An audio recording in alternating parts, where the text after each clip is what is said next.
You're listening to the Youth Critic Podcast on KHZ Network. Find us on Facebook at DecibelUNG Radio and find us on Twitter at DecibelUNG. If you like this episode, please leave a like and comment on our iTunes page at KHZ Network. And now for the podcast.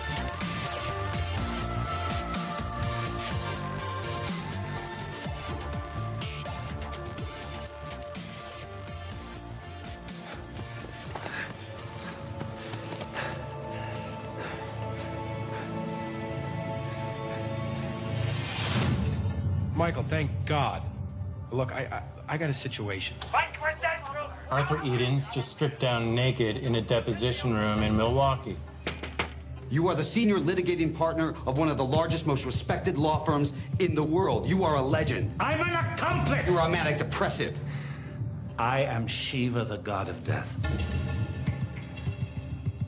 I'm Michael Clayton. You're late. This is a $3 billion class action lawsuit. The architect of our defense has been arrested for running naked through a parking lot. He's building the case against you, North. Nobody's gonna let him do that. Let him? Who the hell's gonna stop him? I spent 12% of my life defending the reputation of a deadly weed killer. Arthur. No, wait! They killed Michael. You, North, needs to know he's under control. They've been shook up. They need to be reassured. What are you telling me? That I'm counting on you? I don't want to say exactly what it was. Just that it was something that would win the whole case. I'm not the enemy. Hello, everyone. Welcome to the Youth Critic Retrospective. I am your host, Cale Smith. Joining me today is Brandon Cooley. Hey, everybody. Today, we are going to be talking about Michael Clayton. This is part 2 of our Oscar retrospective series that we're running this month. And, I think I kind of love this. I almost love this just as much as No Country for Old Men. Just a little spoiler alert of this podcast. But yeah, it's really good. It was nominated for. Hold on, let me check again. Make sure I got the count right. 7 Academy Awards, including a win with Tilda Swinton for Best Actress in a Supporting Role. And it was nominated not only for Best Picture, but Best Director, Best Screenplay, Best Score, Best Supporting Actor, and then Best Actor. It was truly a year at the Oscars. It should have beaten Juno for Best Original Screenplay, but they didn't. Yeah, didn't feel the same way. I mean, here's the thing. Juno had it's hard to judge a screenplay because you want to judge it for its uniqueness, which Juno definitely has, but also a screenplay is it's not just dialogue. It's, it's the blueprint for the whole script. Or the whole movie, It's the blueprint for the whole movie, and while Michael Clayton doesn't have quirky, unique dialogue, the dialogue is in service to the grand structure of the piece, and the grand story of the piece. So, in all of the workings of a great classic law thriller. So, so I think it should have probably won in hindsight, but I understand that Juno won because it has that quirky Diablo Cody dialogue that's so different from what you would normally hear. But in terms of uniqueness and keeping the momentum, which is also, I guess, part of directing as well, but keeping the momentum of a screenplay going and keeping it building it in the page is a lot harder than it's a lot more than just writing unique dialogue. Yeah. So Brandon, what did you think of Michael Clayton? Yeah, as I said last time, it's one of my all-time favorite movies. Probably this one and No Country for Old Men, There'll Be Blood are in my top 50. So it was a pretty great year for movies. In terms of the year, I'm unsure if it'd be my second or third favorite. But anyway, it doesn't matter. It's an excellent movie. It's one of my all-time favorite screenplays, I would say, in terms of the character arcs and just the structure of the movie. Kind of some of the themes too. It's been a while since I saw it, but I've seen it quite a few times, so I'm kind of going off of memory here. But great performances. Yeah, great performances by the three main players: George Clooney, Tom Wilkinson, and Tilda Swinton. Tilda Swinton. She won Best Supporting Actress, which I think is well earned. So yeah, all around pretty great movie. It's a really good performance, but I feel like I've seen better from Tilda Swinton. So I don't know if she got the Oscar too early or not, but it's a great performance. Don't get me wrong. It's just one of those where I'm like, her performance in Snowpiercer was a lot more hard work than, this one. I've never seen Snowpiercer, so can't. Mm-hmm. I mean, she's done a lot more demanding roles since then, but this but her having this already in her pocket, 10 years ago has led her to have much more unique roles and gave her a pedigree that was very well deserved. Yeah. So, yeah, and it's still a good performance. And, I still think, and everyone else in the movie, you mentioned Tom Wilkinson and George Clooney, they both give really incredible, all three of them give incredible performances. Yeah. And on top of that, it's just a really well done story that just has so many like twists and turns, and it ends in a very interesting place. Mm-hmm. So, Brandon, real quickly, how did you discover this movie? Because I'll just go ahead and admit it. This was the first time I actually have seen the movie, and I actually just finished it. But how did you come to find Michael Clayton? Well, the 2007 Oscars was the first time I ever watched like all five on DVD when they came out. Like before the Oscars, actually it was before. It was afterward, maybe. It was in like around the time they came out on DVD. But so I kind of wanted to watch all five of them, and this is the first one I saw, I think, and yeah, I loved it immediately. There was stuff I didn't catch the first time because when I saw it, I was, I think, 13 or 14. So upon second viewing and third viewing, I kind of caught stuff that I didn't before, like how you noticed at the very beginning that George Clooney's character, Michael Clayton, he has a gambling addiction. And that's Right. it's not on the surface, but it's kind of an underlying plot of the, a part of the character that we may not notice the first time, but yeah, there's a lot of stuff in it that you keep noticing second time around third viewings. And I appreciate just the general like screenplay and the story when I first saw it. And the filmmaking too is pretty great. So yeah, I discovered it when it first came out on DVD back in the day. Yeah, I mean, I have heard about this movie a lot. I mean, obviously, I heard it was nominated for it was actually the 2008 Oscars. Mm-hmm. But for 2007, yeah. So yeah, for 2007. These things are so these things. I don't know how people don't can keep it all in track. Like, okay, so it came out in this, and then it came out and then it had an Oscar in this year. I never call it the year the Oscars actually play. Like this year's going to be the 2017 Oscars. I never actually call it the 2018 Oscars because that just doesn't seem right. Like I just associate the movie with the year that came out, so there's no reason to really. It's kind of a weird thing to do, but I don't know. Right. Mm-hmm. But yeah, but with Michael Clayton, I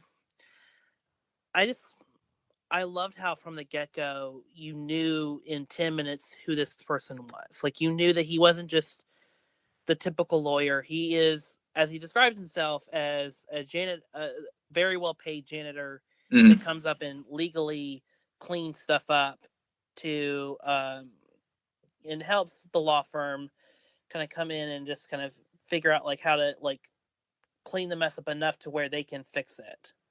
Yeah. Like, so, and yeah, it's a little, and it's kind of, in the opening is kind of funny because you are meeting the guy you're meeting one, that guy who had the hit and run, and you're just hearing the story, and it's like, this person's feeling fucked, and maybe him not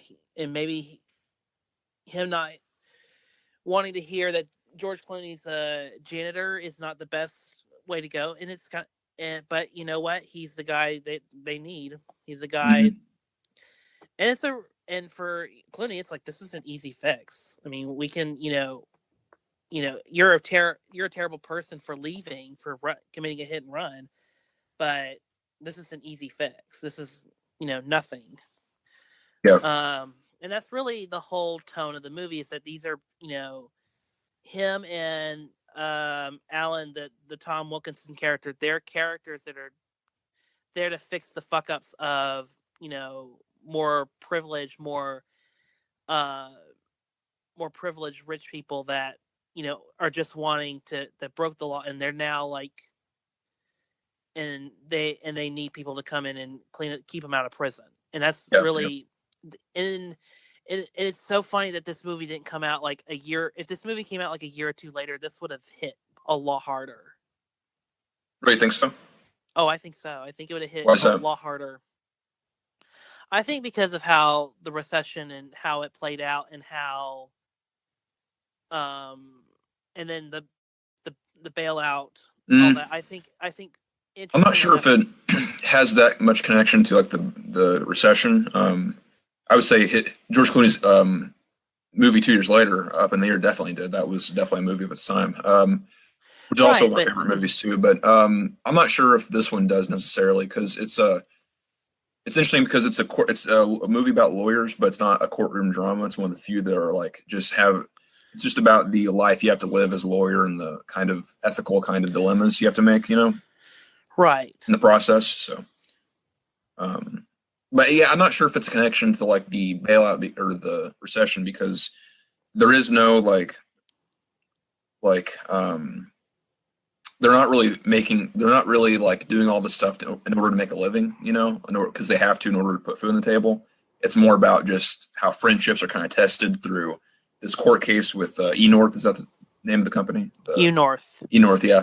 And it's not even about the greed of the company. It's about her attempt to just like, I'm not sure what you even call her personality type, that her need to just cover things up and not like, I'm not sure what you'd call that. It's her need to not keep, it's the need to keep the company out of legal trouble. Yeah. And unfortunately, paranoia, maybe that may be the best way to put it. It's not greed, because that's what a lot of movies, the trap they fall into is the evil company is greedy, but she's not that kind of character. She's the villain, but she can tell she's nervous. You can tell that she's doing this. Like, you can tell she has remorse. Yeah. Like, she thinks it's a last resort, but in the end, she ends up killing people. I mean, that's like, it gets to that point and it's all very believable. It's probably, and in the actual court case is about the chemicals actually killing people, literally. So and that's realistic. That kind of stuff happens with Monsanto and companies like that. So, yeah, it is. But the thing about her character too is she has to also, and this will get a little repetitive, she also has to. She's basically she's part of the company head, where she has to basically keep it above water. And right now there's a risk of drowning. She can't present it to the board that way, but there is a risk of the company drowning, under all this legal kind of fuck ups that, and, things that kind of went, things that went under notice, when she was not under control. So, and she's trying to cover that up so her company can move forward, and she can possibly even either do better or make even worse mistakes. Yeah. So, and that's really what the story is about, is, trying to cover up to a certain extent. And ultimately at the end, George Clooney just kind of gets fed up with it all, mostly because his life was almost taken from him, but, in a car bomb. But yeah, it goes to so far that they become careless with the car bomb. Yeah. It's and I don't think enough is said about how great of a first-time filmmaker, like how great this was for a first-time filmmaker in Tony Gilroy. Mm-hmm. Because Tony Gilroy up to this point was he was a screenwriter that was mostly well known for espionage thrillers, the Bourne franchise, and I think that's it. He's just been mostly known for political and espionage thrillers, primarily the Bourne franchise, and even by the time this movie came out, he was kind of already trying to wiggle his way out of the Bourne franchise. So it's interesting that his character is also trying to wiggle out of what he's trying to do, while he was trying to also like keep out of a major franchise. Yeah. So he's saying he didn't want to do the Bourne Legacy when he was given the project. I think because you have to also understand, in between this and Bourne Legacy, he did Duplicity, and Duplicity it didn't do well at all. First of all, it cost way too much money. It cost $60 million for like a corporate rom-com drama. Yep. It cost way too much money. It cost $60 million, and it never really was a hit in the first place. Like, it just never caught wind and could never recover. So it was a bomb. And I think Tony Gilroy I think he was looking at a way of, well, I could probably do this like side story that's happening in the Bourne franchise. And to be honest, he didn't hate his experience working on the Bourne franchise. He just was never happy with what Paul Greengrass and Matt Damon were doing to his. Well, that's interesting because the Paul Greengrass ones are the best ones out of the. Well, I would say the first three are the best, obviously, but Paul Greengrass did a great job on them. So he wasn't impressed by that, or I think him and Damon and Greengrass had different visions on where the franchise should go. I think he wanted more in tone of what the Bourne identity was, but Matt Damon and Paul Greengrass were more into exploring the character, and they were I think there was just a conflict of interest in both parties. And so it's interesting now that they're not together making Bourne movies, that you kind of see like which one, what Tony Gilroy would do if he had full control of the franchise in the Bourne Legacy, and then you have Paul Greengrass and Matt Damon, what they did without Tony Gilroy at all in Jason Bourne. And both movies have not fared well after the third one. So it's interesting to see where that franchise went off when they both split into different directions. So interesting. But yeah, so, and that's kind of the most unfortunate thing is after this, he did do Duplicity, but again, that didn't do very well. And also, he hasn't made a movie since the Bourne Legacy. Mm-hmm. Yeah. And I don't think he's currently on tap to do anything. The last thing he was kind of like involved in was Rogue One. Oh, really? He was? Okay. Mm-hmm. He was a screenwriter, and allegedly, it's still like, as I do air quotes, allegedly that he was like the ghost director that did all the reshoots. Oh, okay. Interesting. So, he did co-write Beirut, which was a Sundance hit, or the Sundance drama, which was at Sundance this year. Okay. So, I mean, he's still been writing. He actually co-wrote the Matt Damon Great Wall. He did, after Duplicity, State of Play, as a writer. He's been writing around, and he produced his brother Dan Gilroy's Nightcrawler. Oh, okay, yeah, that's right. And he's actually been a consulting producer on House of Cards for like a season. He was like a consulting producer for like a season or two. Interesting. So interesting. So yeah, it's interesting where that career went, and I hope Tony Gilroy directs again. and it's just he hasn't quite caught fire after Michael Clayton. Yeah, it's definitely true. It's unfortunate because it's such a good movie, but yeah. Let's see what else. Yeah, I love the ending in this movie too. Not to spoil it for everybody, but they've probably already seen it or plan to watch it. Just the way they executed it, or actually the whole structure of the movie, the way that lends to the ending is really well done. They did the thing where they start off in the middle. They start off with the scene from the end and then flashback. And it's a risky thing to do in a movie, but it works pretty well in this one because who doesn't?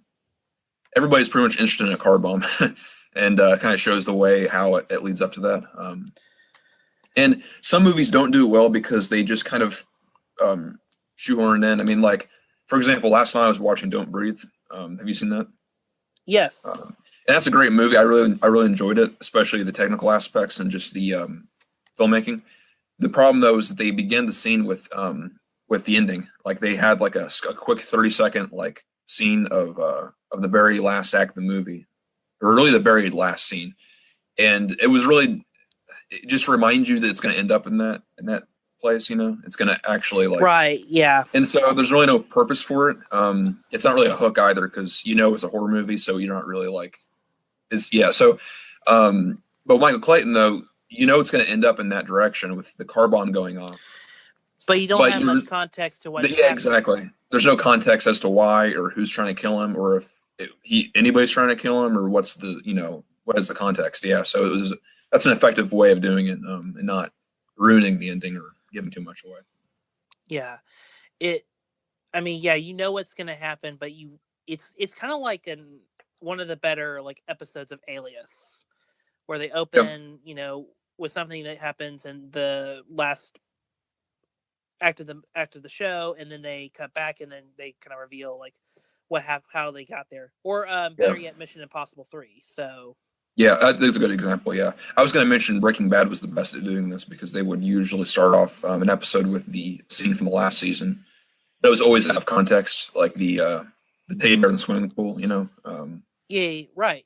That's the kind of thing that is like these haunting kind of images, that you kind of keep them in your mind until the end of the season. Season 2, and then I think all of season 5, all parts of season 5 did that as well. Yeah. Yeah, it's a really good writing device if you can get it right. The thing is, though, is you do end up, if you're not careful, you end up the same problem that Don't Breathe has, which is, well, we know where this is going to go. We have the context, so we're just waiting up until yeah. It's definitely a risk. Yeah, but I mean, it works. This whole movie works very well, and it's just a really good like sit down thriller. It's not a quiet 2-hour like thought piece. Not saying anything, not disregarding those kind of movies, but it's but it's a I was never bored. I was and it didn't require a lot. It's one of those movies where you can sit down with friends and enjoy it over at Netflix. Yeah. It's a great movie like that. So great opening scene too. I forgot to mention the very effective like his narration, like because at that point you don't know who this guy is. It's Tom Wilkes obviously, but you don't know that he went off the rails, and just the great like the images of the building and the empty rooms right before they get to one of all the lawyers. Like it's such an effective way to open a movie. Because you're like, something's not right with this guy. Like you're like, what is going on here? It's one of those effective opening scenes, like. Yeah, you're right. It is. It's very effective. I mean, you get the sense that this person is on this crazy manifesto, but you don't like the rest of the opening, you don't know the context, but you're interested. Yeah. You're interested in this person. So with that, I mean, I highly recommend Michael Clayton. It was great to look back. It's funny to see all the cell phones in the movie, because it's obviously we all have like flip phones that or obviously now we have, iPhones and with touch screens and on it, and everyone still has like Blackberries and flip phones, and it was a little nice, fun, oh, this is definitely 2000s. Yeah, although I don't really feel like movies that decade have ever really aged in any way in terms of the technology, because I guess we don't really see flip phones anymore, but The Departed is the same way, and The Departed, they're constantly using flip phones. I don't really think much of it. It's just kind of one of those things that it's not as aged as them using like those giant computers in the 90s and like the fax machines, like it's not as hearing the dial-up. Yeah, stuff like that. Yeah, I know, but it's just kind of like, oh yeah, like okay, yeah, that it was just like, oh yeah, I remember having those. Yeah, it's that kind of deal. I highly recommend Michael Clayton. Brandon, do you have any final thoughts on Michael Clayton? Not really. I think I mentioned at the beginning it should have won Best Original Screenplay, but I can't think of much else. I mean, I think No Country for Old Men is still my favorite movie of the year, so I'm not sure if I would say it. I don't know. It's probably it was kind of it's kind of underrated. I think it's not remembered as much as No Country or There'll Be Blood. It's unfortunate, but yeah. Yeah, if I was you, the audience, I would definitely recheck this out, because this is definitely an underrated gem, and it should be rewatched. And it's currently on Netflix. I was surprised to have browsed through and be like, oh, it's on Netflix. So please check it out. It's fantastic. It's just a well-written movie, and it's engaging all the way through. That's all I can say. It's fantastic. All right. So before we go, we are gonna, speaking of Juno, speaking of winning original screenplays, Juno is the next movie that we are talking about. So we'll be back next week with that, and then of course and then after that we'll go back to There Will Be Blood, and then we'll talk about No Country for Old Men finally. But Brandon, thanks for coming on. Yep. You don't have any social media stuff, right? Nope. All right. And you can find me on Twitter at MovieKale. You can also follow me at The Youth Critic. And then you can also follow the channel that distributes this podcast at KHD Network. Thanks, everyone. We will be back with you next Sunday for Juno.